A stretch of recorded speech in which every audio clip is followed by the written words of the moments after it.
Meu marido gritou no Natal: "Onde diabos você esteve, maldita? Minha família já está aqui há 1 hora com fome e a mesa ainda nem foi posta." Ele não fazia a menor ideia do que o esperava. E 25 de dezembro de 2023, 7 horas da noite. Eu estava parada na porta da minha própria casa, com a chave tremendo na minha mão, quando ouvi o grito. "Onde diabos você esteve, maldita?" A voz do Valdomiro atravessou a porta de madeira como uma lâmina. Meu estômago se revirou. Não pela raiva dele, eu já conhecia aquela raiva de cor, mas porque eu sabia o que vinha agora. Sabia que do outro lado daquela porta tinha gente. A família inteira dele. Todos esperando para me ver ser humilhada. Respirei fundo. O cheiro de antisséptico hospitalar ainda estava grudado na minha pele. Minhas veias latejavam onde a agulha da quimioterapia tinha entrado 4 horas atrás. Meu braço esquerdo estava roxo, escondido debaixo da blusa de manga comprida que eu escolhi justamente para isso. Abri a porta, e lá estava ele, Valdomiro, 68 anos, cabelo grisalho penteado para trás, camisa social azul clara, aquela que eu passei na quinta-feira. Os olhos dele estavam vermelhos de raiva. Atrás dele, a sala de jantar estava cheia. Dona Cremilda, minha sogra, sentada na cabeceira como uma rainha no trono. Marcelo e Fabrícia no sofá, ela com aquela bolsa caríssima no colo. Juliano largado na poltrona, mexendo no celular. As cunhadas, os sobrinhos. 15 pessoas me olhando como se eu fosse uma empregada que chegou atrasada. Minha família já está aqui há 1 hora com fome e a mesa ainda nem foi posta. Ele berrou de novo, agora com plateia. E eu vi nos olhos de cada um deles. Ninguém ia me defender. Ninguém ia perguntar onde eu tinha estado. Ninguém ia dizer: "Calma, Valdomiro, onde ela estava que demorou?" Ninguém. Fabrícia soltou um risinho baixo e cochichou algo no ouvido do Marcelo. Dona Cremilda balançou a cabeça com desprezo. Juliano nem levantou os olhos do celular. E foi naquele momento, com a agulha da químio ainda ardendo no meu braço, com o gosto de bile na boca, com o laudo médico dentro da bolsa dizendo que meu corpo estava em guerra contra um tumor, que eu entendi uma coisa. Eles não sabiam. Nenhum deles sabia que eu tinha câncer. E sabe por quê? Porque em 6 meses, nenhum deles tinha perguntado como eu estava. Se você já sentiu que é invisível na própria casa, se inscreva no canal, porque essa história, ela ainda não acabou. E o que vem agora vai fazer você repensar tudo sobre família. Fechei a porta atrás de mim, coloquei a bolsa no chão e, sem dizer uma palavra, caminhei até a cozinha. Ouvi o Valdomiro bufar. Ouvi a Fabrícia comentar algo sobre falta de consideração. Ouvi Dona Cremilda dizer bem alto: "Essa mulher não presta para mais nada mesmo." Mas eu não respondi, não chorei, não expliquei. Porque naquele Natal, enquanto eu amarrava o avental e começava a tirar as travessas da geladeira, uma certeza queimou no meu peito como brasa viva. Eles iam pagar. Cada um deles, do jeito deles. E quando eu terminasse, eles iam entender o preço de 40 anos de invisibilidade. Mas para vocês entenderem como cheguei até aquele Natal, até aquele grito, até aquela porta, até aquela decisão, eu preciso voltar no tempo. Preciso contar como uma professora de música virou fantasma dentro da própria vida. E como esse fantasma decidiu assombrar todo mundo. 1983. Eu tinha 27 anos quando conheci Valdomiro numa festa de casamento em Campinas. Ele usava um terno bege e sorria fácil. Vendia imóveis. Tinha lábia, aquele jeito de te fazer sentir especial com meia dúzia de palavras. Eu era professora de música no Conservatório Municipal. Dava aulas de piano e violão. Ganhava bem para os padrões da época. 1.200 cruzeiros por mês, dinheiro que pagava meu apartamento pequeno perto do centro e ainda sobrava para eu ajudar minha mãe. Quando ele me pediu em namoro, 2 semanas depois daquela festa, eu achei que tinha encontrado um parceiro. Alguém que respeitava minha independência, Ele dizia que adorava mulheres com cabeça própria. Dizia que era diferente dos homens da geração dele. Mentira. Tudo mentira. Casamos em janeiro de 84.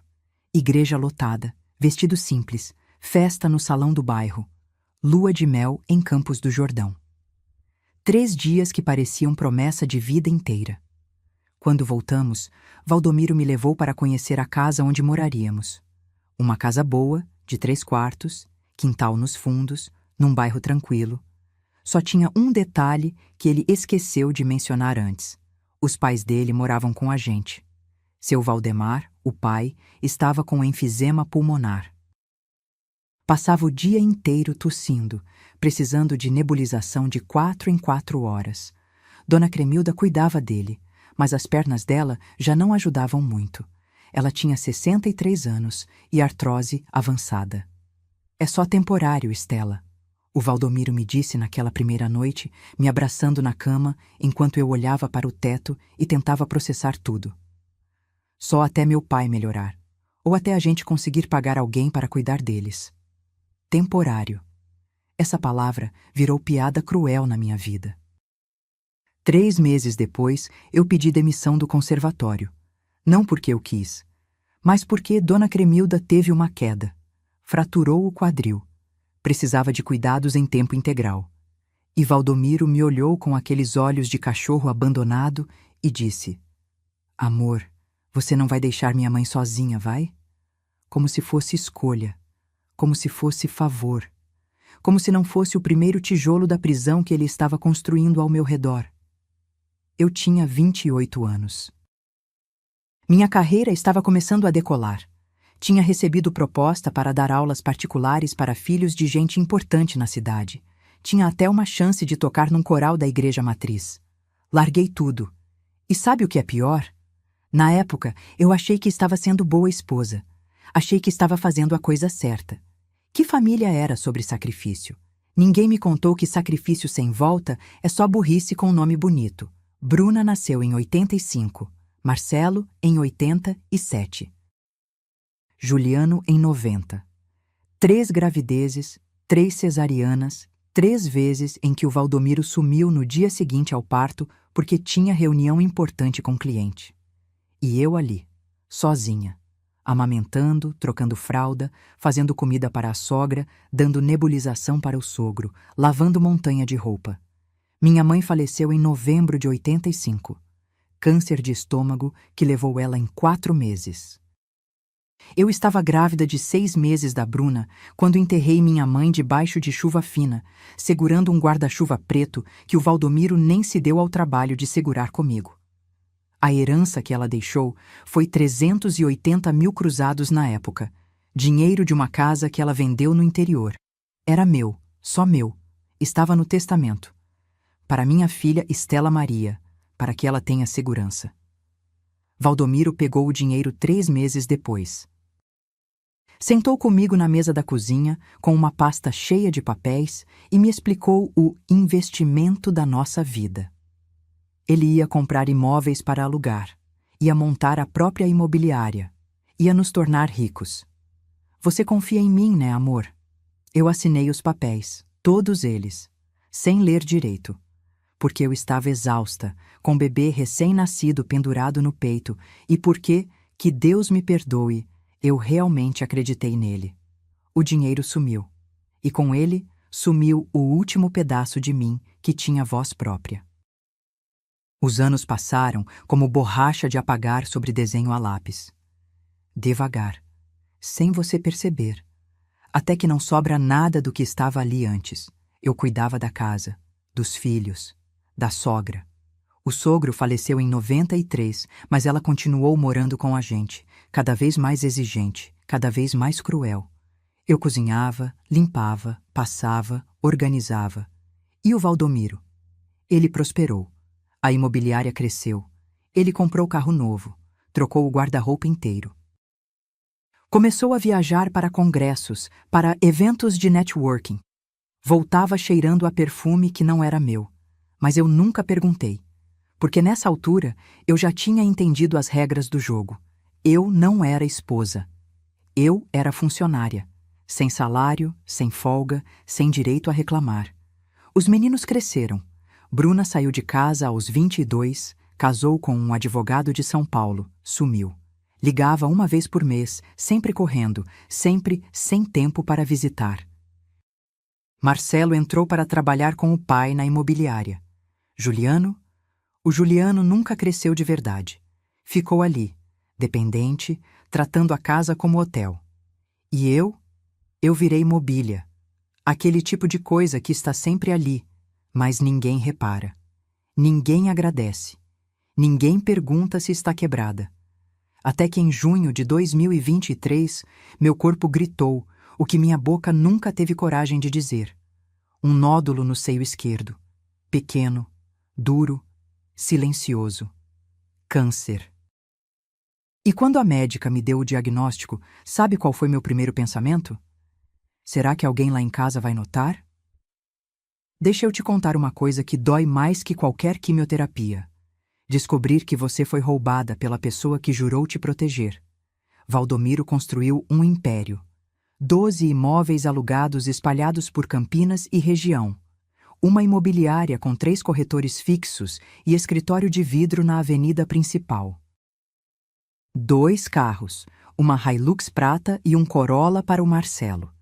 Conta bancária que eu nunca tive acesso, mas que permitia a Fabrícia desfilar com bolsa de R$ 6.000 e unhas de 400. Todo mundo achava que o Valdomiro era um self-made man. O homem que começou do zero e venceu na vida com trabalho duro e visão de negócio. Meus filhos contavam essa história com orgulho. Meu pai é um vencedor. Construiu tudo sozinho. Sozinho. Essa palavra me corroia por dentro como ácido. Porque eu sabia a verdade. Eu sempre soube. Só fingia não saber porque era mais fácil do que encarar o tamanho da traição.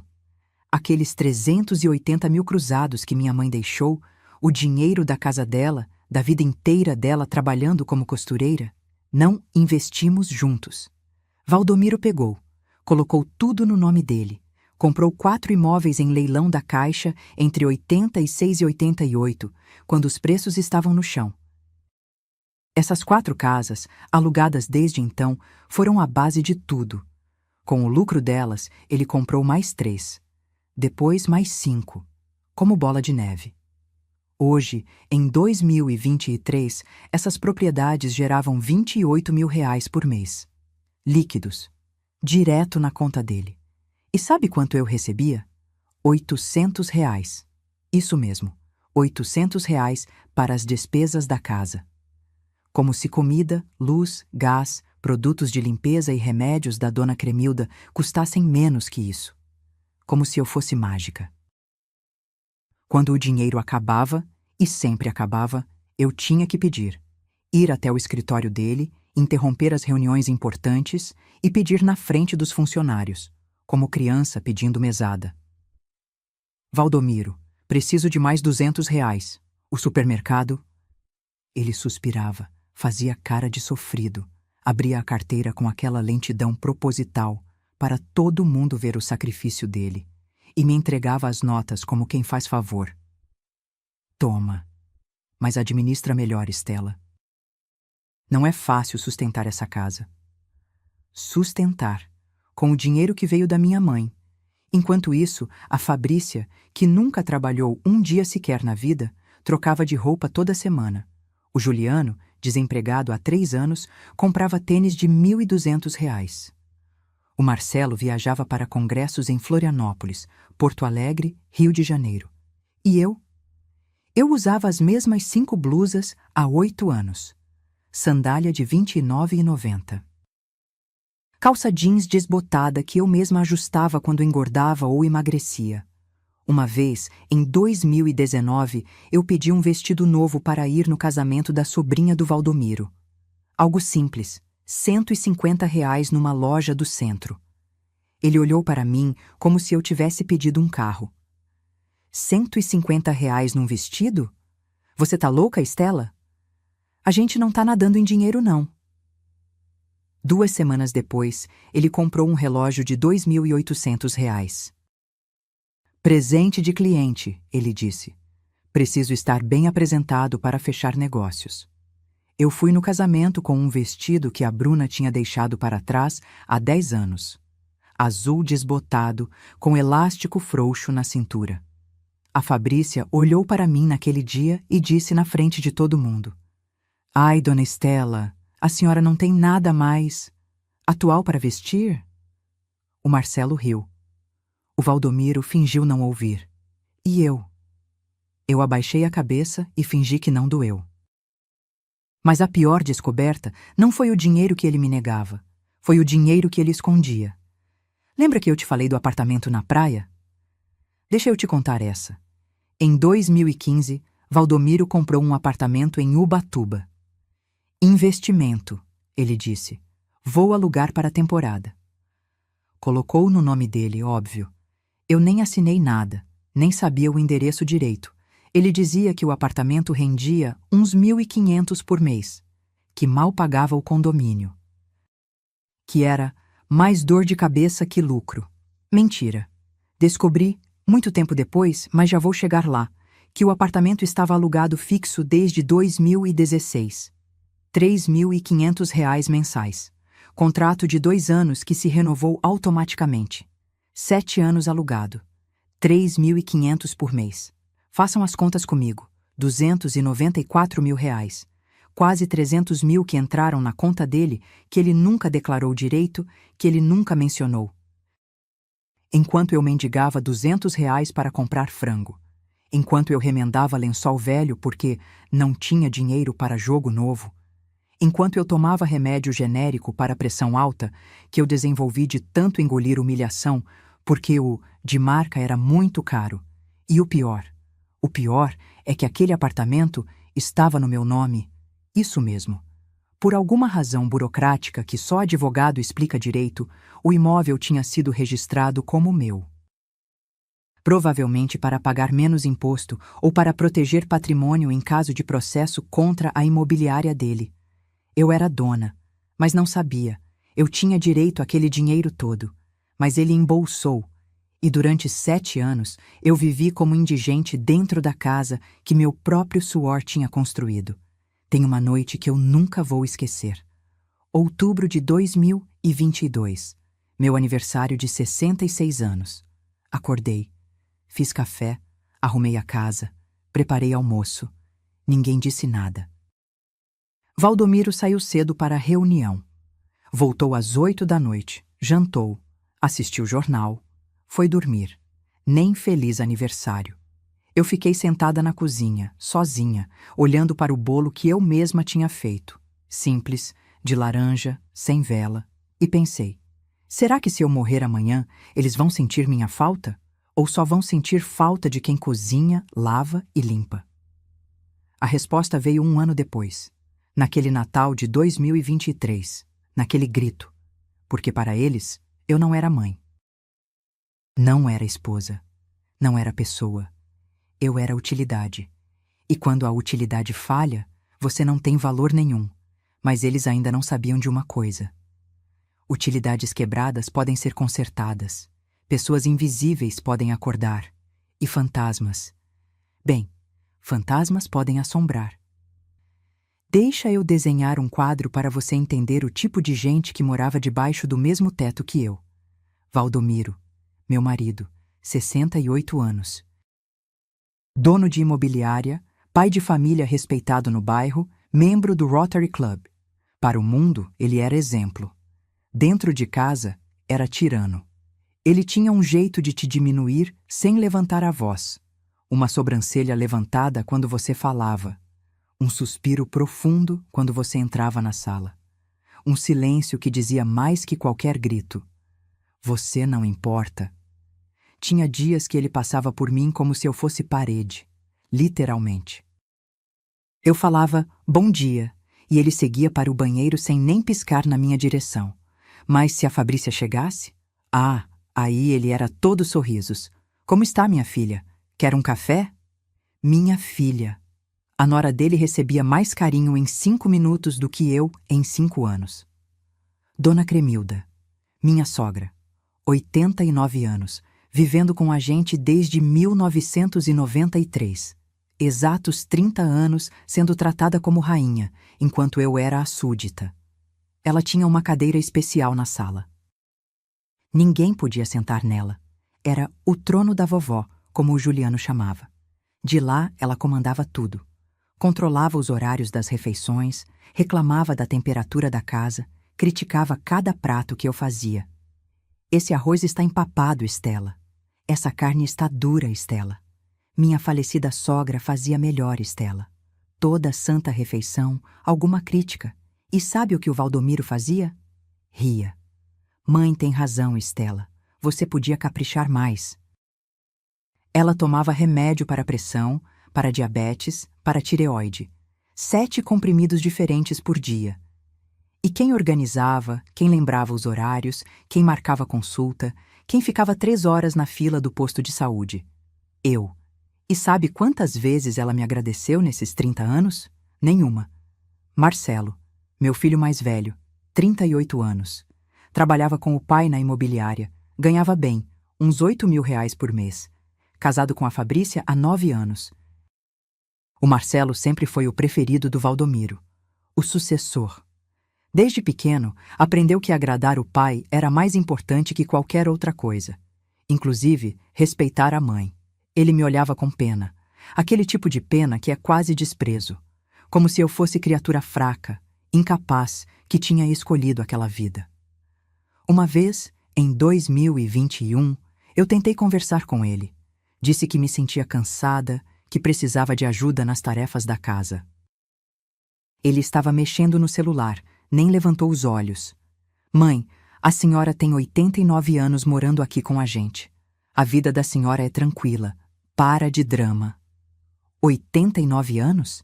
Ele estava falando da avó dele. Nem percebeu que tinha confundido.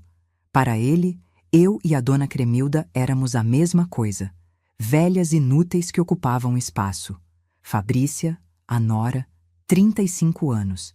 Cabelo sempre impecável, unha sempre feita, roupa sempre cara. Nunca trabalhou. Vivia do salário do Marcelo, ou seja, vivia do dinheiro que veio da minha herança. Ela tinha um dom especial para me humilhar com um sorrisinho no rosto. Ai, dona Estela, a senhora não quer que eu ensine a fazer creme hidratante caseiro? Ajuda com essas rugas? Nossa, dona Estela, a senhora não pensa em pintar esse cabelo? Tá muito branco, envelhece. Tadinha da senhora, deve ser tão cansativo cuidar dessa casa enorme sozinha.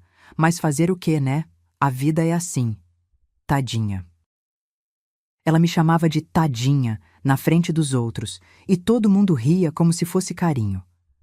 Um dia, eu estava lavando louça depois do almoço de domingo. Ela entrou na cozinha, pegou um copo d'água e ficou me observando. Depois disse, com aquela voz melosa: Sabe, dona Estela, a senhora é um exemplo. Nunca vi ninguém tão conformada com a vida. É admirável. Conformada, como se ser pisoteada fosse virtude. Bruna, minha filha, 35 anos, morava em São Paulo. Casada com um advogado, 2 filhos que eu mal conhecia. Ela ligava uma vez por mês, sempre correndo, sempre com desculpa para não visitar. Oi, mãe, tudo bem? Olha, não vou poder ir aí no aniversário do pai. Tá muito corrido aqui, mas mando um presente. Beijo. Tchau. 3 minutos de ligação. Se muito. No Natal ela mandava cesta de presente. Panetone, vinho, castanhas. Nunca um "Como você está?" de verdade. Uma vez, em 2022, ela postou foto no Facebook com a sogra dela. As duas abraçadas, sorrindo. Legenda: Minha segunda mãe, te amo. Eu olhei aquela foto durante 10 minutos, tentando entender onde foi que eu errei, o que eu fiz para que minha própria filha preferisse a sogra a mim. Então entendi. Eu nunca fui mãe presente para ela porque estava ocupada demais sendo escrava de todo mundo. E agora, ela me tratava do mesmo jeito que aprendeu em casa, como alguém que não merece atenção. Juliano, o caçula, 32 anos, desempregado há 3 anos. Morava no quarto dos fundos, Acordava meio-dia, passava o dia jogando videogame. Ele era o pior de todos, porque os outros pelo menos fingiam educação. O Juliano nem isso. Ele me chamava para fazer as coisas gritando do quarto. Mãe, Cade, o almoço! Como se eu fosse cachorro que vem quando assobia. Deixava roupa suja espalhada pelo chão. Copos e pratos empilhados na escrivaninha. Eu entrava no quarto dele para limpar e quase vomitava do cheiro. Uma tarde eu estava passando mal. Tontura, náusea, efeito colateral da químio que ninguém sabia que eu fazia. Sentei na beira do sofá tentando respirar. O Juliano passou por mim. Foi na geladeira, pegou o último pedaço de bolo que eu tinha feito. Eu disse, com a voz fraca: Filho, eu estava guardando esse pedaço para comer depois. Ele me olhou, deu uma mordida gigante e falou de boca cheia: Ué, mãe, se queria tinha comido antes. E saiu rindo. Essa era a minha família. 5 pessoas que moravam da minha comida, da minha limpeza, do meu cuidado, e me tratavam como se eu devesse gratidão por estar ali. Nenhum deles perguntava se eu estava bem, se eu precisava de alguma coisa, se eu tinha sonhos, planos, vontades. Para eles, eu era função, não pessoa. E a gota d'água, aquela que transborda o copo e afoga tudo, aconteceu 3 semanas antes daquele Natal. Meu aniversário, 67 anos. Ninguém lembrou. Literalmente ninguém. Eu fiquei o dia inteiro esperando. Um telefonema, uma mensagem, um abraço de mentira que fosse. Nada. À noite, o Valdomiro chegou em casa, jantou e foi dormir. Eu fiquei na cozinha sozinha, olhando para o calendário na parede, com o dia 28 de outubro circulado de caneta vermelha. Eu mesma que circulei, com uma esperança idiota de que alguém ia perceber. E foi naquela noite, no silêncio da casa que eu limpava todo dia, que eu tomei uma decisão. Se eu sobrevivesse ao câncer, eles não iam me ver morrer como capacho. Iam me ver viver como leoa. Junho de 2023. Consultório da doutora Renata, mastologista. Paredes cor de gelo, aquele cheiro de álcool em gel que gruda na garganta. Eu estava sentada numa cadeira de couro frio, as mãos suando, esperando o resultado da biópsia. Eu já sabia. Não sei explicar como, mas eu sabia. A doutora entrou com uma pasta na mão e aquele olhar que médico tem quando a notícia é ruim. Sentou, respirou fundo e disse: Estela, é câncer. Carcinoma ductal invasivo, estágio 2. Vamos precisar começar o tratamento imediatamente. Câncer. A palavra caiu na sala como bomba. Mas sabe o que foi mais assustador? Eu não chorei. Não entrei em pânico. Não perguntei, por que eu? Eu perguntei outra coisa. Quanto tempo eu tenho se não tratar? A doutora franziu a testa. Estela, não pensa nisso. O tratamento tem ótimas chances de... Quanto tempo? Ela hesitou. Depende de muitos fatores. Mas sem tratamento, talvez 2, 3 anos. E seriam anos difíceis. 2 anos. Fiquei olhando para o diploma dela na parede, tentando processar, tentando decidir se aquilo era tragédia ou libertação. Porque no fundo, e isso dói admitir, uma parte de mim pensou: se eu morrer, pelo menos descansa. Que tipo de vida eu estava vivendo quando a morte parecia descanso? A doutora continuou falando. Quimioterapia, 12 sessões, terças e quintas. Cada sessão duraria umas 4 horas. Depois, avaliariam se precisava de cirurgia. E então, ela perguntou algo que mudou tudo. Você quer que eu converse com seu marido? Com seus filhos? Muitas pacientes trazem familiares para esse tipo de consulta. Eu olhei para ela. E pela primeira vez em 40 anos, eu disse a verdade em voz alta. Se eu morresse amanhã, doutora, quanto tempo levaria para eles perceberem? Ela não soube o que responder. Eu continuei, e minha voz saiu mais firme do que eu esperava. Eles só notariam quando a comida não estivesse pronta, quando a roupa não estivesse lavada, quando a casa estivesse suja. Não vou contar. Não quero piedade de quem nunca me deu amor. Saí daquele consultório com receitas na bolsa e um plano na cabeça. Ia fazer o tratamento, mas em silêncio, e ia observar. Ia ver quanto tempo levaria para alguém, qualquer pessoa naquela casa, notar que eu estava doente. Spoiler, ninguém notou. Primeira sessão de quimioterapia, 12 de junho, terça-feira, 9 horas da manhã. Hospital Santa Mônica, ala de oncologia, terceiro andar. Eu disse em casa que ia ao supermercado. Peguei a bolsa, coloquei boné, óculos escuros, como se estivesse fugindo. E estava fugindo da invisibilidade.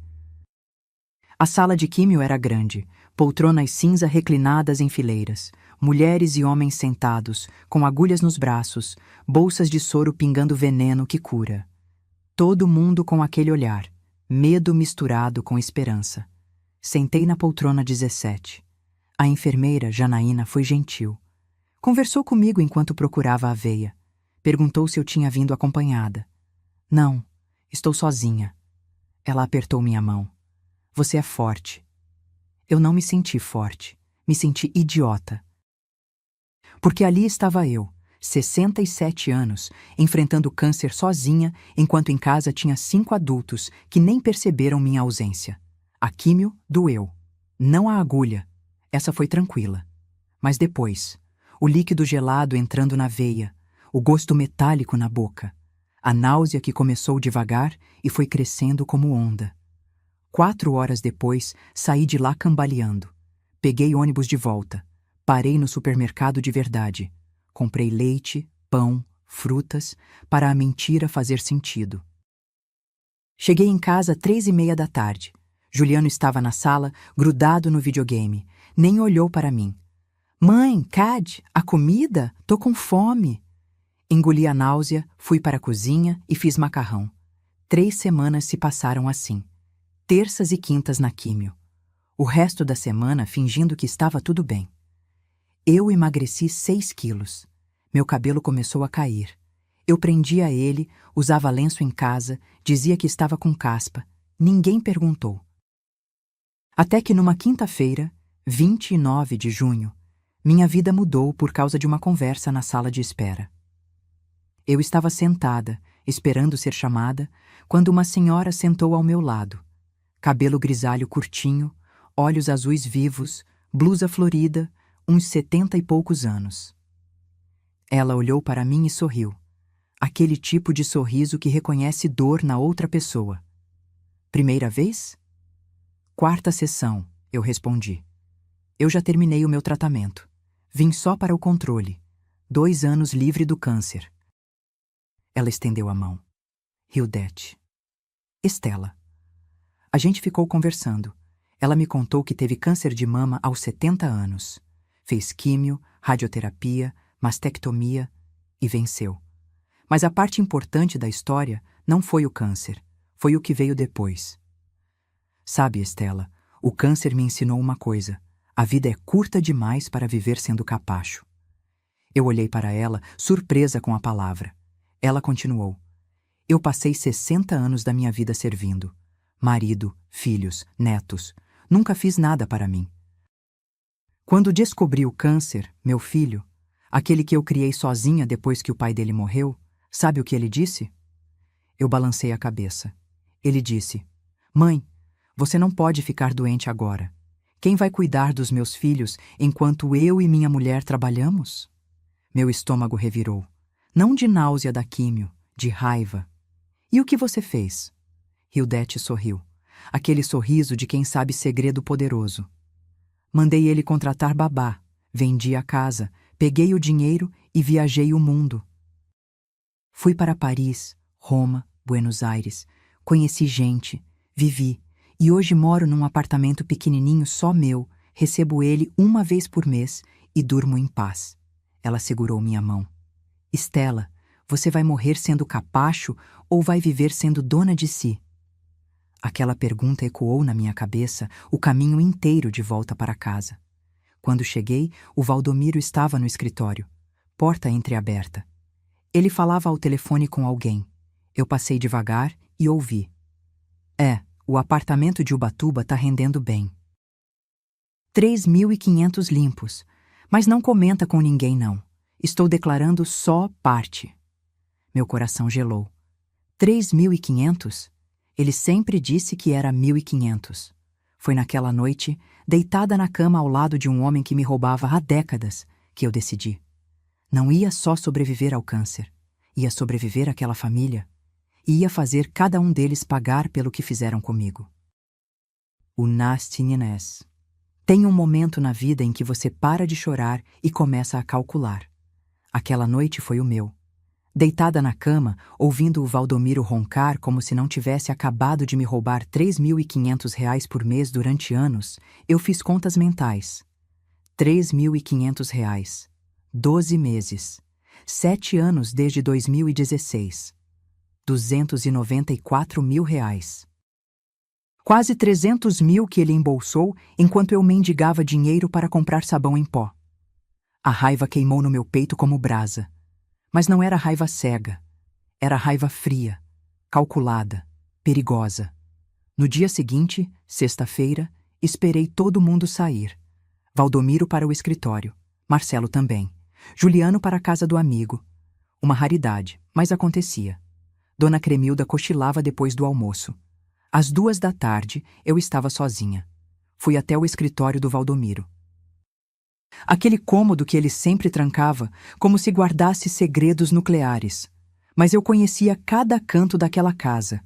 Sabia que ele escondia a chave sobressalente dentro de um livro falso na estante da sala. Grandes Negócios do Século XX, um livro que ele nunca leu. Peguei a chave. Minha mão tremia, não de medo, de adrenalina. Abri a porta. Entrei. Tranquei de novo por dentro. O escritório cheirava a couro e cigarro velho. Mesa de madeira maciça, computador, armário de arquivo com 4 gavetas. Eu tinha 1 hora, no máximo, antes da dona Cremilda acordar. Comecei pela gaveta de baixo. Pastas organizadas por ano. Contratos, documentos, recibos. Fui direto para os anos 80. 1985. 1986. E lá estavam. Os contratos de compra dos primeiros 4 imóveis. Casa na Vila Industrial, 120 mil cruzados. Casa no Jardim Proença, 90 mil. Sobrado no Taquaral, 150 mil. Apartamento na Vila Nova, 80 mil. Total, 440 mil cruzados.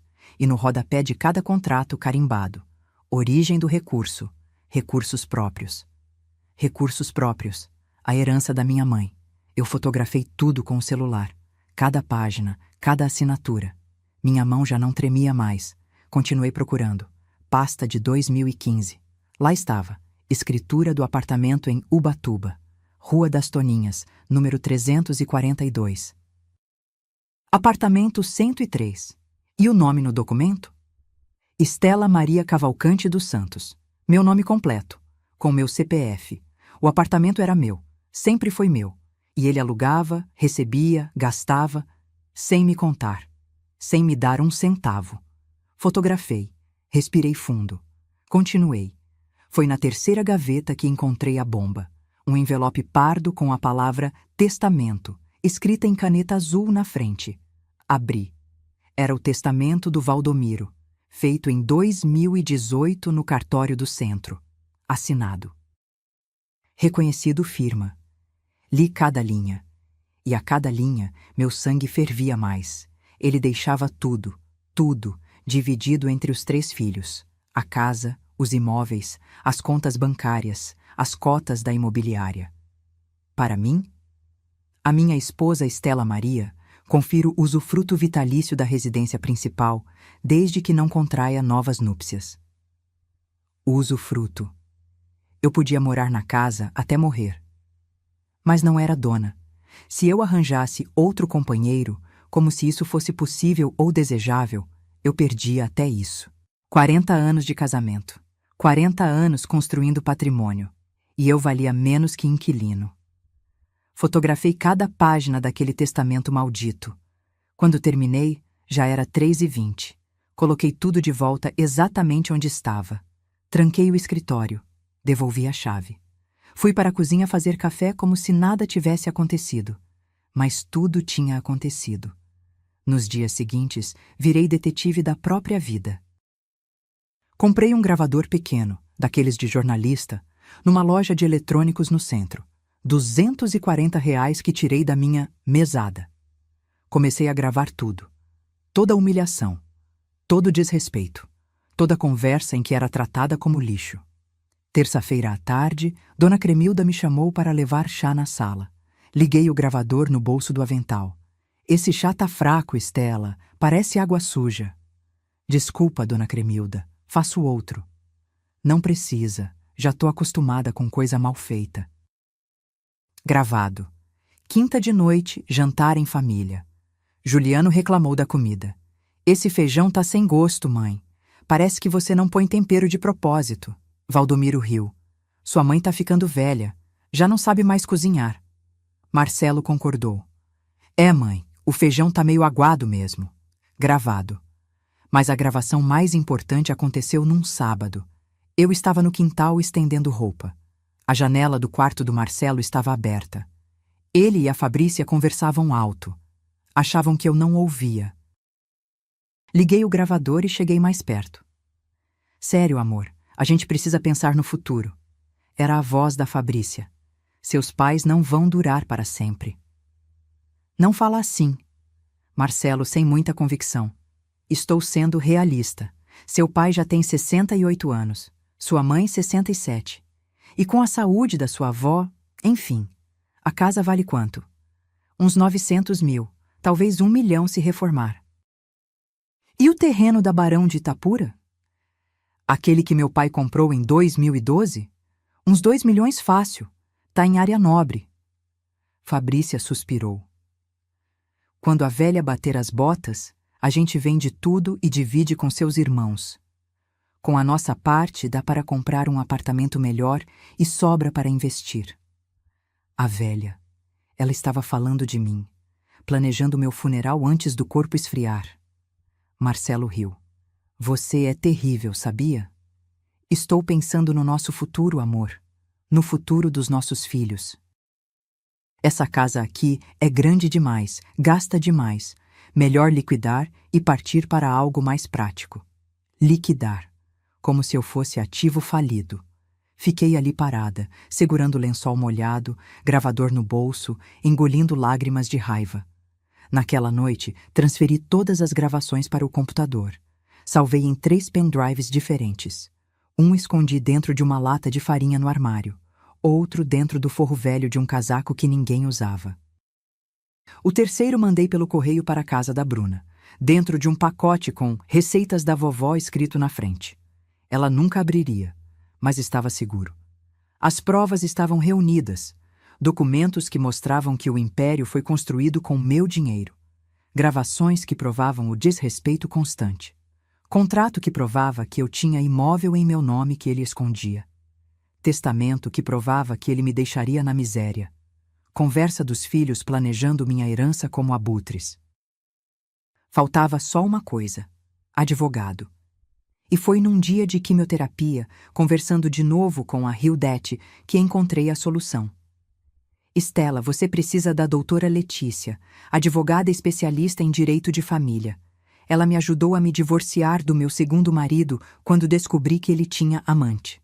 Pegou metade de tudo para mim. Hildete anotou o telefone num papel. Liga para ela. Conta tudo. Ela vai saber o que fazer. Guardei aquele papel como quem guarda passaporte para país novo. Porque era exatamente isso. Eu estava fugindo. Fugindo da prisão que construíram para mim. E diferente de presa comum, eu não ia fugir de mãos vazias. Ia levar o que era meu. Cada centavo. Cada migalha de dignidade.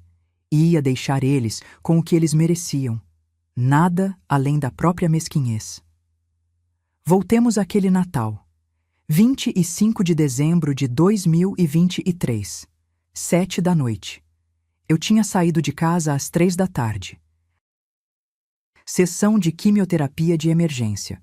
Meus glóbulos brancos tinham despencado e a doutora Renata me ligou pedindo para eu ir imediatamente. Risco de infecção grave. Mandei mensagem no grupo da família. Vou demorar. Comecem sem mim se precisar. Ninguém respondeu. Fiquei 4 horas no hospital. Agulha grossa no braço esquerdo. Soro. Medicação para fortalecer a imunidade. O corpo doía inteiro. Aquela dor surda de osso, como se alguém tivesse me moído.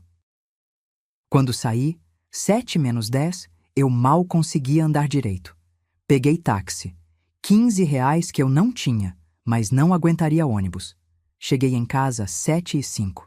De longe, já vi os carros na rua. A Hilux do Valdomiro, o Corolla do Marcelo, o Civic velho do cunhado Reinaldo. Mais 3 carros que eu não conhecia. Família inteira. Meu estômago apertou. Não de náusea da químio, de pavor, porque eu sabia o que vinha. Abri o portão devagar. Caminhei até a porta. A chave tremia na minha mão. Não de medo, de exaustão. E então veio o grito. Onde diabos você esteve, maldita? A porta se escancarou antes mesmo de eu terminar de girar a chave.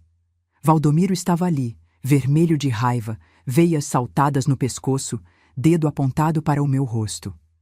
Minha família já está aqui há 1 hora com fome e a mesa ainda nem foi posta. Atrás dele, a sala estava cheia. Contei rapidamente. 15 pessoas. Dona Cremilda no trono dela, cara de nojo. Marcelo e Fabrícia no sofá, ela com vestido vermelho de festa e colar de pérolas. Pérolas que custaram R$ 4.000, eu sabia porque ouvi ela contar para a cunhada. Juliano na poltrona, ainda de bermuda e chinelo, como se fosse churrasco de domingo. As cunhadas, Sônia e Vera na mesa da sala, taças de vinho vazias na frente. Os sobrinhos adolescentes no chão, mexendo no celular. O cunhado Reinaldo em pé perto da TV, braços cruzados, olhando para mim como juiz olha para criminoso. Todos me encarando. Eu entrei. Fechei a porta atrás de mim com cuidado. Coloquei a bolsa no chão, a bolsa onde estava o laudo médico, o comprovante da sessão, a receita de antibióticos. Ninguém perguntou onde eu tinha estado. Ninguém percebeu que eu estava pálida, que eu tremia, que meus lábios estavam rachados de desidratação. Valdomiro continuou gritando. Você sabia que hoje era Natal? Sabia que minha família vinha jantar? E onde você estava? Dona Cremilda bateu a bengala no chão. Essa mulher não presta para mais nada mesmo. Irresponsável. Na minha época, esposa que se preze não deixava a casa nesse estado. Olhei para a mesa. Estava vazia, sem toalha, sem pratos, sem nada. A ceia estava na geladeira. Peru assado que eu tinha feito na véspera. Farofa, arroz à grega, rabanada, tudo pronto. Só faltava montar, mas eles não foram capazes nem de colocar prato na mesa. Fabrícia levantou do sofá, veio até mim com aquele sorriso venenoso. Pôs a mão no meu ombro, toque gelado, falso. Deixa que eu arrumo a mesa, dona Estela. A senhora está tão envelhecida, deve estar cansada, coitada. Coitada. Aquela palavra de novo. Sônia, a cunhada, riu. É mesmo, Fabrícia. Estela está com cara de quem passou o dia todo fazendo o quê? Dormindo? Elas riram juntas. Marcelo não disse nada. Só olhou para o lado, covarde. Juliano gritou lá do fundo. Mãe, você está de pirraça? O Natal é para servir a família. Para de drama e vai fazer sua obrigação. Minha obrigação. Eu olhei para ele. 32 anos. Desempregado. Vivendo às minhas custas. Me chamando para fazer minha obrigação. Valdomiro apontou para a cozinha. Vai logo, Estela. Todo mundo está esperando. E depois dessa vergonha, você ainda vai ter que ouvir o que eu tenho para falar. Eu fiquei parada ali. 5 segundos. 10, 15. Só olhando para todos eles. E naquele silêncio, eu tive uma revelação. Eu podia morrer ali mesmo. Colapso, parada cardíaca, qualquer coisa. E a primeira preocupação deles seria: quem vai fazer a ceia? Não onde ela estava. Não, ela está bem. Não, por que ela demorou. Quem vai fazer a ceia? porque para eles eu não era mãe, não era esposa, não era sogra, não era avó, não era pessoa. Eu era função. E funções não têm sentimento, não têm câncer, não têm dor. Respirei fundo. A agulha da químio ainda ardia no meu braço. O gosto amargo de remédio ainda estava na minha boca. Minha cabeça latejava, mas eu não disse nada. Não expliquei onde estive, não defendi, não chorei, porque naquele momento, olhando para aquelas 15 pessoas que esperavam que eu servisse enquanto meu corpo travava uma guerra pela sobrevivência, eu entendi algo fundamental. Eles não mereciam explicação, mereciam lição. Caminhei até a cozinha. Amarrei o avental, aquele avental azul desbotado que eu usava há 10 anos. Abri a geladeira. Comecei a tirar as travessas. Ouvi risadas na sala. Ouvi taças tinindo. Ouvi alguém ligando a televisão. A vida deles seguindo normal enquanto eu sangrava por dentro. Mas enquanto eu montava aquela ceia, enquanto colocava cada prato na mesa, cada talher no lugar, cada guardanapo dobrado, uma certeza queimava no meu peito como ferro em brasa. Aquela era a última ceia que eu fazia para eles. A última vez que eu seria função. A última vez que eu engolia a humilhação como quem engole remédio amargo. Porque eu tinha segredo que eles não sabiam. Tinha documentos, gravações, provas, plano. E nos próximos meses, cada um deles ia entender o preço de 40 anos de invisibilidade. Iam aprender que fantasma não assombra só à noite. Assombra para sempre. Servia a ceia em silêncio absoluto. Eles comeram, riram, brindaram. Ninguém disse obrigado. Ninguém disse estava gostoso. Ninguém notou que eu não comi nada. À meia-noite, quando todos foram embora, deixando pilha de louça suja, restos de comida na mesa, vinho derramado no chão, eu sentei sozinha na cozinha. Olhei para aquela bagunça e sorri, porque caos na cozinha eu podia limpar.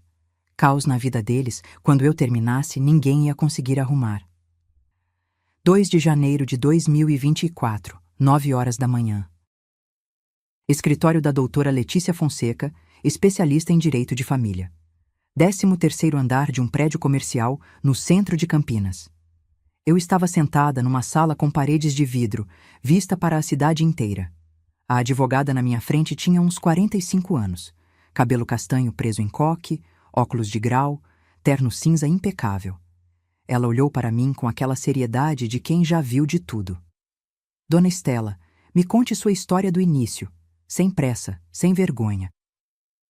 Tudo o que disser aqui fica entre nós. E eu contei. Tudo. 40 anos de casamento. A herança da minha mãe que virou o império dele. Os 380 mil reais que sumiram no nome de investimento conjunto. O apartamento em Ubatuba que estava no meu nome, mas eu nunca soube. Os aluguéis de 3.500 reais que ele embolsava há 7 anos. O testamento onde eu valia menos que móvel velho. As gravações das humilhações. A conversa do Marcelo e da Fabrícia planejando minha herança antes do corpo esfriar. Falei durante 1h30. Quando terminei, tinha lágrimas escorrendo pelo meu rosto, mas não eram lágrimas de tristeza. Eram de raiva. Doutora Letícia ficou em silêncio por alguns segundos. Depois tirou os óculos, limpou com um lenço e disse: Dona Estela, na minha carreira de 23 anos, já vi muita baixaria, mas seu caso me revolta pessoalmente.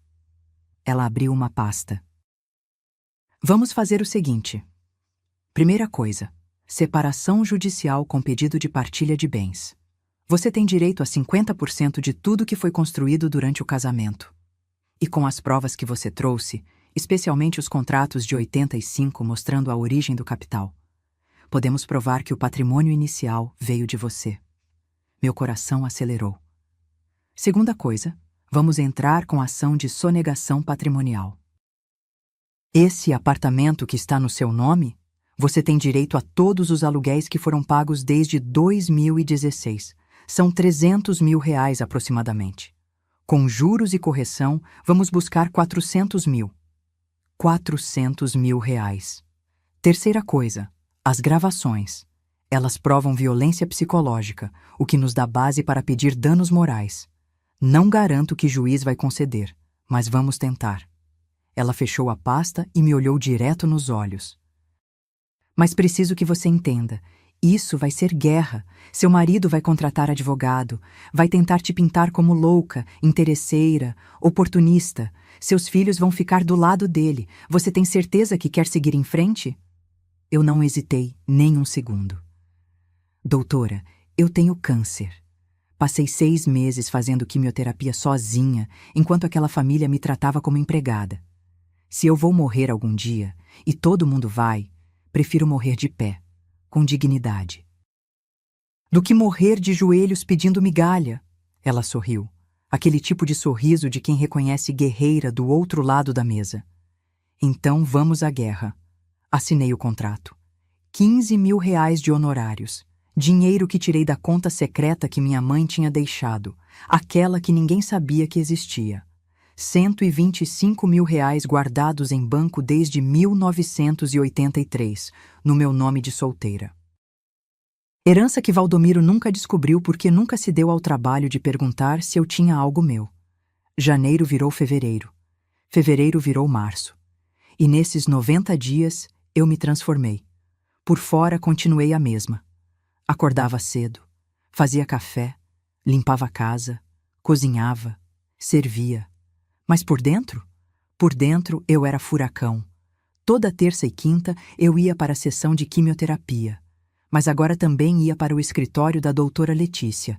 A gente montou o caso como quebra-cabeça, cada documento, cada gravação, cada prova de que eu tinha sido roubada, humilhada, apagada. Foi a doutora Letícia quem sugeriu algo que mudou tudo. Dona Estela, seu marido teve algum relacionamento anterior? Algum filho de outro casamento? Eu pisquei, surpresa. Teve. Ele foi casado antes. Durou só 3 anos. Tem um filho desse casamento, o Samuel. Mas eles são afastados há mais de 40 anos. Os olhos dela brilharam. A gente precisa encontrar esse Samuel. Levou 2 semanas, mas encontramos. Samuel Ferreira dos Santos, 45 anos, morava em Ribeirão Preto, gerente de banco, casado, 2 filhos. Liguei para ele num sábado de manhã. Alô? Samuel? Meu nome é Estela. Sou a segunda esposa do seu pai. Silêncio do outro lado. Eu sei quem você é. O que quer? A voz dele era dura, cheia de mágoa antiga. Preciso conversar com você, pessoalmente. É sobre seu pai. E acho que você vai querer ouvir. 2 dias depois, eu estava sentada num café em Ribeirão Preto. Samuel entrou. Alto, cabelo grisalho nas têmporas, óculos de armação preta. Tinha os olhos do Valdomiro, mas o olhar era diferente. Era olhar de quem sofreu abandono e nunca esqueceu.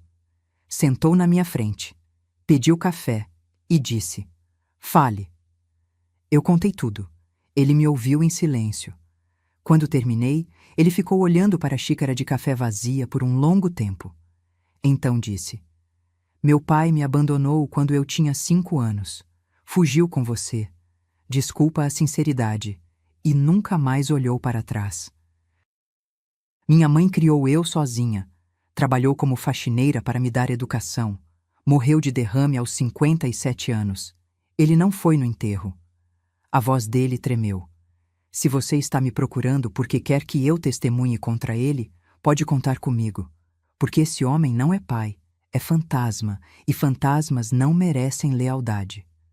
Samuel virou minha testemunha principal. Ele tinha documentos provando que Valdomiro nunca pagou pensão. Tinha fotos da infância pobre que ele teve. Tinha prontuário médico da mãe dele, mostrando que ela trabalhou até ter derrame porque não tinha ajuda de ninguém. Mais provas, mais munição. Em março, fiz o último exame de controle do câncer. Tomografia. Marcadores tumorais. Consulta com a doutora Renata. Quando ela entrou no consultório com o resultado, estava sorrindo. "Estela, é remissão completa. O tumor reduziu 98%. Está inativo. Você venceu." Remissão completa. Eu tinha vencido o câncer. E agora ia vencer a guerra. Naquela mesma semana, comprei passagem de avião para Lisboa. Aida, em 20 de abril. Volta aberta. 6 meses morando com minha prima Georgina, que tinha se mudado para Portugal em 2010. Tirei passaporte novo. Separei roupas. Fiz lista do que levar. E em cada preparação, eu sentia poder crescendo dentro de mim. Poder de quem sabe que está fazendo a coisa certa. Poder de quem não tem mais nada a perder. Porque eu tinha enfrentado a morte. Tinha olhado nos olhos dela durante 6 meses de quimioterapia. E tinha saído viva. Comparado com isso, Valdomiro era formiga. 15 de abril. Domingo. Almoço em família. Todo mundo na mesa. Valdomiro na cabeceira. Dona Cremilda ao lado. Marcelo, Fabrícia, Juliano. Eles comiam meu frango assado, meu arroz, minha salada, reclamavam que o sal estava demais, que a carne estava seca. E eu? Eu olhava para cada um deles e pensava: aproveitem, porque essa é a última refeição que faço para vocês. À noite, sozinha no quarto, abri o armário. Olhei para malas vazias esperando para serem enchidas. E sorri. Porque fantasma que eles criaram estava prestes a virar vingança. E vingança, quando bem servida, não precisa ser quente. Só precisa ser certeira. 15 de abril de 2024, segunda-feira, 10 da manhã. Eu criei um grupo no WhatsApp, Reunião Família Santos. Adicionei todo mundo, Valdomiro, Marcelo, Fabrícia, Juliano, Bruna. Mandei uma mensagem. Jantar especial hoje às 19 horas. Preciso falar com todos. É importante. Presença obrigatória. Marcelo respondeu: Mãe, que mistério é esse? Eu: hoje à noite vocês vão entender. Passei o dia cozinhando. Fiz o melhor que eu sabia fazer. Lasanha de forno com molho branco. Medalhões de filé ao molho madeira. Batatas gratinadas. Salada Caesar. Pavê de chocolate para a sobremesa. Ironia deliciosa. A última ceia que eu faria para eles seria a mais elaborada. Às 6h30, comecei a arrumar a mesa. Toalha de linho branca, pratos de porcelana, aqueles que só usávamos em ocasiões especiais, taças de cristal, guardanapos dobrados em formato de flor. Valdomiro passou pela sala e franziu a testa. Por que tanta frescura, Estela? É especial, eu disse. Ele bufou e foi assistir jornal. 7 horas. A campainha tocou. Bruna tinha vindo de São Paulo. Ela entrou apressada, olhando para o celular. Mãe, não posso demorar muito. Deixei as crianças com minha sogra, e ela não gosta de ficar até tarde. Nem abraço, nem beijo, só aviso de que ia embora logo. Todos se sentaram. Valdomiro na cabeceira. Dona Cremilda do lado direito dele. Marcelo e Fabrícia do lado esquerdo. Juliano na ponta. Bruna ao meu lado. Eu servi a comida. Eles comeram. Elogiaram. Pela primeira vez em anos, elogiaram. Essa lasanha está ótima, mãe, disse Marcelo. Pavê tá uma delícia, disse Juliano. Até Dona Cremilda murmurou: está aceitável. Quando terminaram a sobremesa, Valdomiro limpou a boca com guardanapo e perguntou: Bom, Estela, qual é a reunião importante? Eu levantei, fui até a sala. Peguei minha bolsa. Voltei com ela e uma pasta parda que escondi debaixo do aparador. Sentei. Olhei para cada um deles. E disse: Eu tenho algumas coisas para contar. E vocês vão me ouvir até o final. Valdomiro revirou os olhos. Estela, que dramalhão é esse? Cala a boca e escuta. O silêncio caiu na mesa como bomba. Ninguém esperava aquilo. Eu nunca tinha mandado o Valdomiro calar a boca. Respirei fundo e comecei. Primeira coisa, eu tenho câncer de mama. Descobri em junho do ano passado. Fiz 12 sessões de quimioterapia sozinha. Toda terça e quinta, enquanto vocês achavam que eu estava no supermercado, eu estava com agulha no braço tomando veneno que mata a célula para não morrer. Bruna arregalou os olhos. Mãe, não me interrompe. Ela fechou a boca. Nenhum de vocês percebeu. 6 meses. Emagreci 8 quilos. Meu cabelo caiu. Eu prendia e usava lenço. Eu tinha náusea constante, dor no corpo, cansaço. E ninguém perguntou se eu estava bem. Valdomiro tentou falar. Estela, eu não sabia. Segunda coisa. Minha voz saiu firme como nunca. Essa família, esse patrimônio, esses 12 imóveis que vocês acham que o Valdomiro construiu sozinho, foi com o dinheiro da minha mãe. Joguei os contratos em cima da mesa. 380 mil cruzados em 1985. Herança que minha mãe deixou para mim e que ele pegou e colocou tudo no nome dele. Marcelo pegou um dos contratos, leu, ficou pálido. Terceira coisa, esse apartamento em Ubatuba que vocês nem sabem que existe, está no meu nome. E o Valdomiro aluga ele há 7 anos por R$ 3.500 mensais. Quase R$ 300 mil que ele embolsou. Sozinho, sem me dar um centavo. Valdomiro levantou da cadeira. Estela, você enlouqueceu? Onde você arranjou essas mentiras? Não são mentiras. Peguei a gravação, coloquei para tocar. A voz do Valdomiro saiu do celular. O apartamento de Ubatuba tá rendendo bem. 3.500 limpos. Mas não comenta com ninguém, não. Estou declarando só parte. A cara dele ficou branca como papel. Quarta coisa. Peguei o testamento, joguei na mesa. Valdomiro fez testamento em 2018, deixando tudo para vocês 3. Para mim, usufruto da casa. Enquanto eu não arrumar outro marido. 40 anos de casamento, e eu valho menos que inquilina. Bruna começou a chorar. Quinta coisa. Apertei play em outra gravação. A voz da Fabrícia encheu a sala. Quando a velha bater as botas, a gente vende tudo e divide com seus irmãos. Fabrícia ficou vermelha.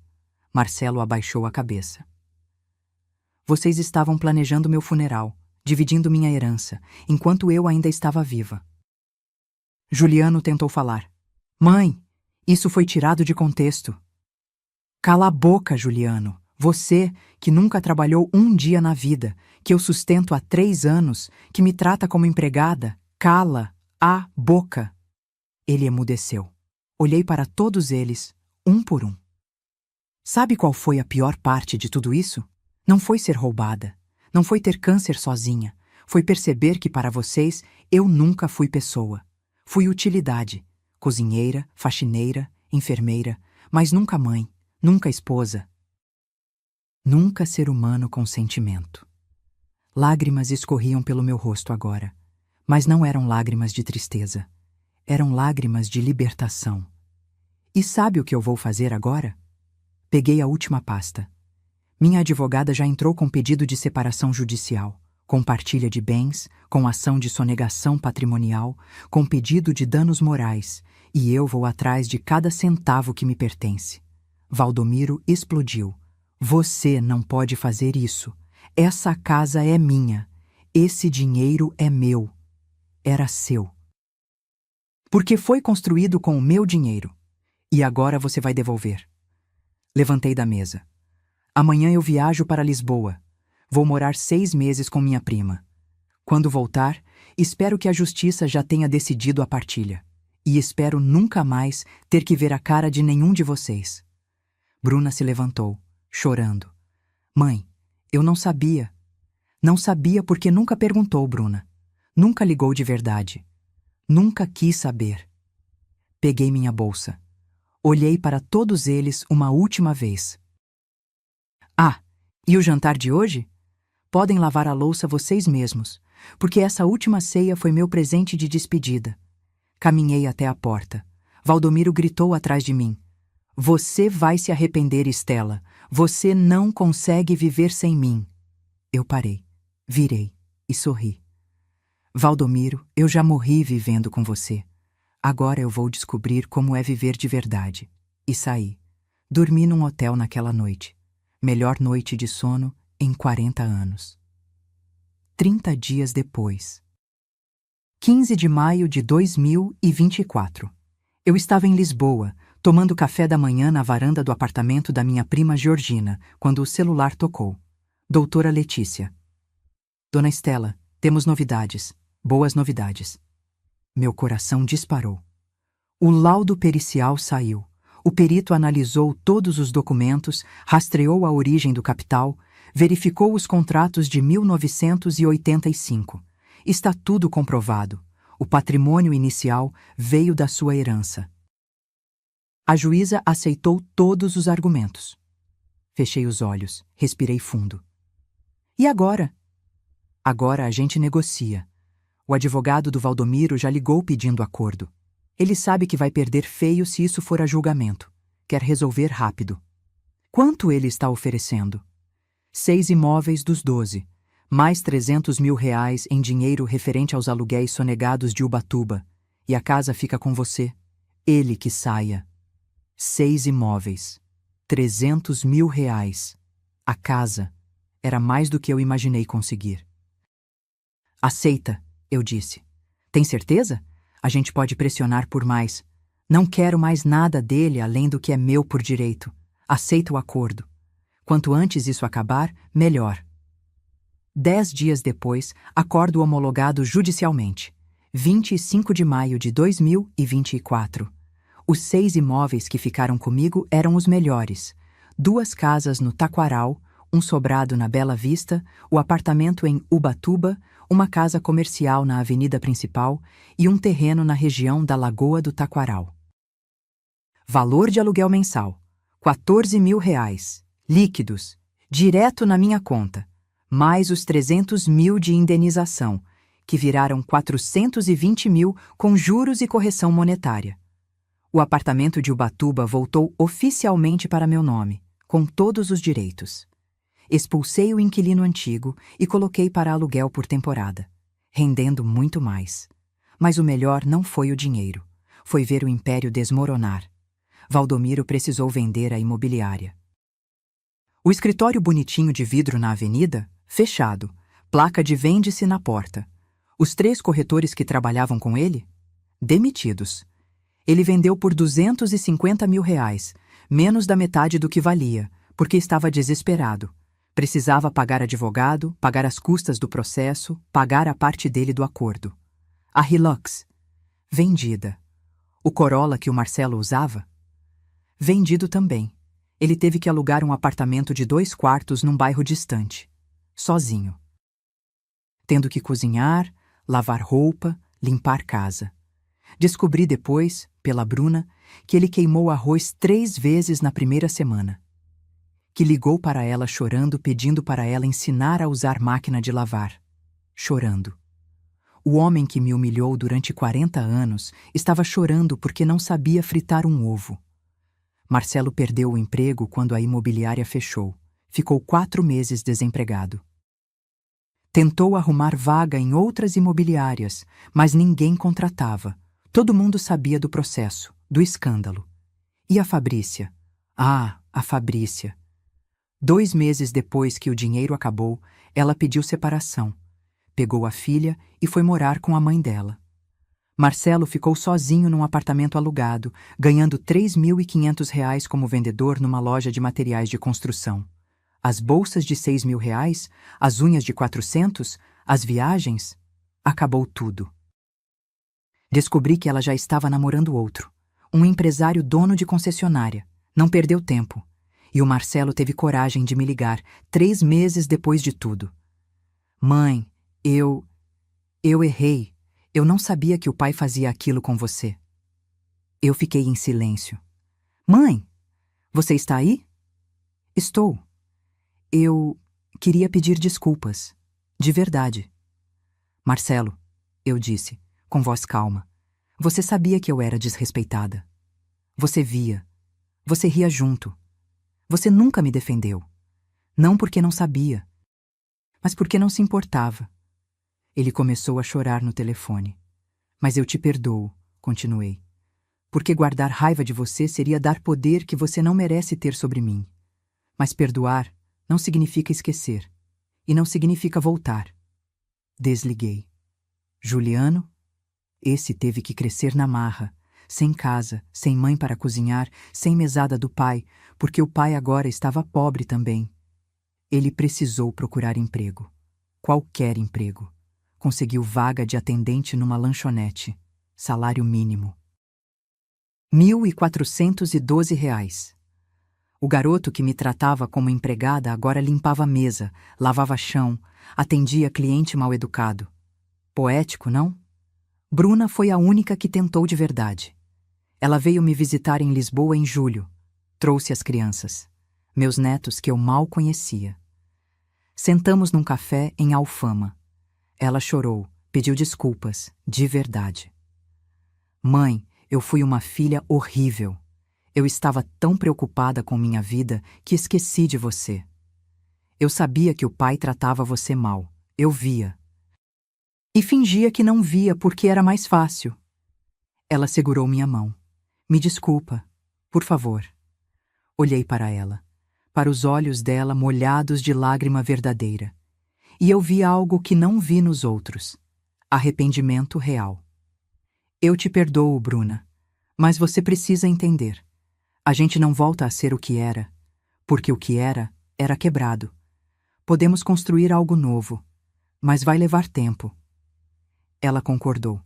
E desde então, a gente conversa toda semana. De verdade. Não aquelas ligações de 3 minutos. Conversas de mãe e filha tentando se reencontrar. Samuel, o filho do primeiro casamento do Valdomiro, testemunhou no processo. Contou sobre o abandono, sobre a mãe dele trabalhando sozinha, sobre os anos sem pensão. A juíza ficou revoltada. Usou o testemunho dele como prova de padrão de comportamento abusivo. Pesou contra o Valdomiro. Depois do processo, eu e Samuel viramos amigos. Ele me chama de Dona Estela, com respeito. Diz que eu sou mais mãe para ele, mesmo sem ter criado ele, do que o pai dele foi a vida inteira. Ironia bonita, não? E Dona Cremilda, a rainha do trono? Ela foi morar com o Marcelo, no apartamento pequeno, sem empregada, sem ninguém para servir ela. O Marcelo agora sabe o que é cuidar de idosa exigente, o que é ouvir reclamação em cada refeição, o que é acordar de madrugada porque ela precisa de remédio, o que é aguentar desprezo diário. 3 meses depois, ele me ligou de novo. Mãe, como você aguentou 30 anos? Eu ri. Desliguei. Em setembro, recebi notícia. Valdomiro teve um AVC leve. Passou 4 dias internado. Nenhum dos filhos foi visitar. Estavam ocupados. Ele saiu do hospital sozinho, de táxi. E eu não senti pena. Senti justiça. Porque durante 40 anos, ele me fez invisível.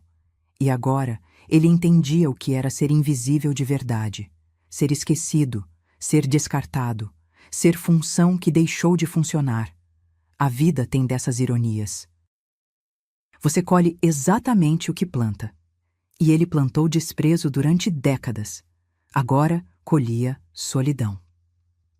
Novembro de 2024. 6 meses depois. Lisboa, Portugal. Acordo às 7 da manhã, com o sol entrando pela janela do meu apartamento em Alfama. É um apartamento pequeno, 2 quartos, varanda com vista para o Tejo, azulejos antigos nas paredes. Aluguei por 1.200 euros. Consigo pagar fácil com os aluguéis que recebo do Brasil. Levanto. Faço café, aquele café português forte que aprendi a amar. Sento na varanda com uma manta nos ombros, porque mesmo em novembro, aqui é fresco de manhã. Olho para o rio, para os barcos passando, para a cidade acordando devagar. E respiro. Respiro sem peso no peito, sem nó na garganta, sem medo do que vem depois. Pela primeira vez em 40 anos, eu respiro livre. O câncer? Remissão completa. Última tomografia em outubro. Limpa.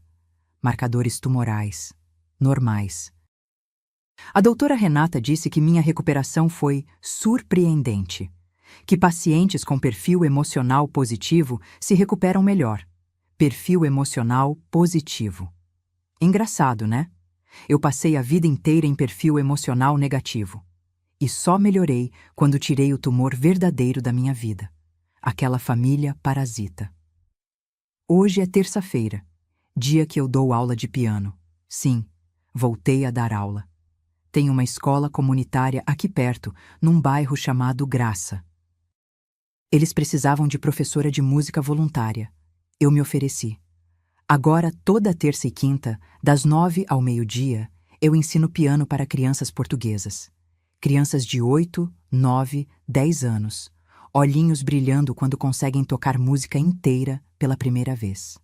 Sorriso enorme quando acertam o ritmo. Elas me chamam de Professora Estela, com respeito, com carinho, e eu ensino de verdade. Não porque sou obrigada, mas porque eu quero. Porque finalmente, aos 68 anos, eu estou fazendo o que sempre amei e nunca pude fazer. Às 3 da tarde, encontro a Hildete num café na Baixa. A gente virou amigas de verdade. Ela mora aqui em Lisboa há 3 anos, num apartamento em Santos. A gente se encontra 2 vezes por semana para tomar chá, comer pastel de nata, conversar sobre vida. Foi ela quem me apresentou ao grupo de mulheres 60+. 8 senhoras portuguesas e brasileiras que se reúnem toda sexta para jantar, conversar, rir. Mulheres que, como eu e a Hildete, decidiram que nunca é tarde para viver de verdade. Semana passada, a gente foi a Sintra. Visitamos o Palácio da Pena. Subimos escadas. Tiramos fotos. Rimos como adolescentes. Mês que vem, vamos para o Porto. Depois, planejamos Espanha. Estou vivendo tudo que nunca vivi. E sabe o que é melhor? Estou vivendo com o meu dinheiro. Não preciso pedir. Não preciso explicar. Não preciso mendigar. 14 mil reais mensais dos aluguéis dão quase 3 mil euros. Vivo bem, viajo, guardo, ajudo quem precisa. Semana passada, doei 1.000 euros para a instituição que ajuda mulheres vítimas de violência doméstica. Porque violência não é só soco. Às vezes, é apagar alguém aos poucos. E eu sei exatamente como isso é. Bruna veio me visitar de novo em outubro. Dessa vez, ficou uma semana inteira. Trouxe os meninos. A gente andou pela cidade, comeu nos restaurantes, conversou de verdade. Uma noite, ela me disse: "Mãe, você está diferente, mais leve, mais viva." Eu sorri. Estou, porque pela primeira vez eu estou vivendo para mim. Não para agradar, não para servir, para mim. Ela abraçou eu e chorou. Eu queria ter percebido antes. Não importa mais, eu disse. O que importa é agora. Ontem recebi carta do Brasil, do Marcelo, carta manuscrita, 4 páginas. Ele contou que perdeu a casa, que está morando num apartamento pequeno com a avó, que a Fabrícia casou de novo e não deixa ele ver a filha direito, que está trabalhando duro, acordando cedo, voltando tarde. No final da carta, ele escreveu: "Mãe, agora eu entendo. Entendo o que a senhora aguentou. Entendo o peso. Entendo a solidão. Me desculpa por ter demorado tanto para enxergar. Eu te amo. E espero que um dia a senhora consiga me perdoar de verdade." Guardei a carta numa gaveta. Não porque não perdoei. Eu já perdoei. Mas porque perdoar não significa esquecer. E não significa voltar a ser capacho. Algumas pontes a gente reconstrói. Outras a gente deixa queimada, para lembrar de nunca mais atravessar. Hoje à noite vou ao Fado. Tem uma casa pequena no bairro Alto onde cantam músicas de saudade, de amor, de dor. Eu vou sozinha. Peço vinho do Porto, ouço as canções. E às vezes choro. Mas não choro de tristeza. Choro de gratidão. Porque o câncer, por mais horrível que tenha sido, me ensinou a coisa mais importante. A vida é curta demais para viver sendo sombra, curta demais para pedir licença para existir, curta demais para aceitar migalhas na mesa que você mesma preparou. Olho pela janela agora, enquanto escrevo essas últimas palavras. O sol está se pondo sobre o Tejo. O céu está pintado de laranja, rosa, roxo. E eu penso em tudo o que passei. Em tudo que perdi, em tudo que ganhei. Perdi 40 anos sendo invisível. Mas ganhei o resto da vida sendo inteira. Perdi uma família que nunca me amou de verdade. mas ganhei a mim mesma, e isso vale mais que qualquer patrimônio. Tem gente que vai dizer que eu fui egoísta, que abandonei família, que fui vingativa. E sabe o que eu respondo? Durante 40 anos, eu fui altruísta. Cuidei de todo mundo, coloquei todo mundo na frente. E quase morri por isso. Literalmente. Agora, eu escolho eu. E isso não é egoísmo, é sobrevivência, é dignidade, é amor próprio. Então, se você está lendo isso, ou ouvindo, e se reconheceu em alguma parte da minha história, escuta o que eu tenho para te dizer. Não espera o câncer, não espera o grito, não espera eles perceberem seu valor, porque eles não vão perceber. Pessoas que te tratam como função nunca vão te enxergar como pessoa. Levanta, respira fundo e vai viver. Porque você merece. Sempre mereceu. E nunca, nunca é tarde demais para começar de novo. Hoje, aos 68 anos, eu finalmente nasci. E essa mulher que eu sou agora, ela não pede licença para existir. Ela não aceita migalhas. Ela não se curva para tirano. Ela simplesmente vive, com dignidade, com coragem, com amor próprio. E se isso incomoda alguém? Problema é deles, não meu, porque eu aprendi que a única pessoa que você não pode abandonar é você mesma, e eu nunca mais vou me abandonar.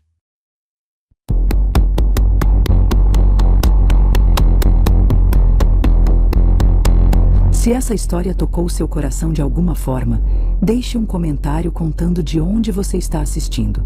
Escreva sua cidade, seu país. Vamos criar uma corrente de mulheres que se apoiam, que se entendem, que sabem que nunca é tarde para recomeçar. Curta esse vídeo se você acredita que dignidade não tem preço. E se inscreva no canal para continuar acompanhando histórias reais de mulheres que escolheram viver, não apenas sobreviver. Porque sua história também importa. E você também merece ser vista. Um abraço forte. E lembra, você é muito mais do que as funções que te atribuíram. Você é pessoa, inteira, completa, valiosa. E isso ninguém pode tirar de você.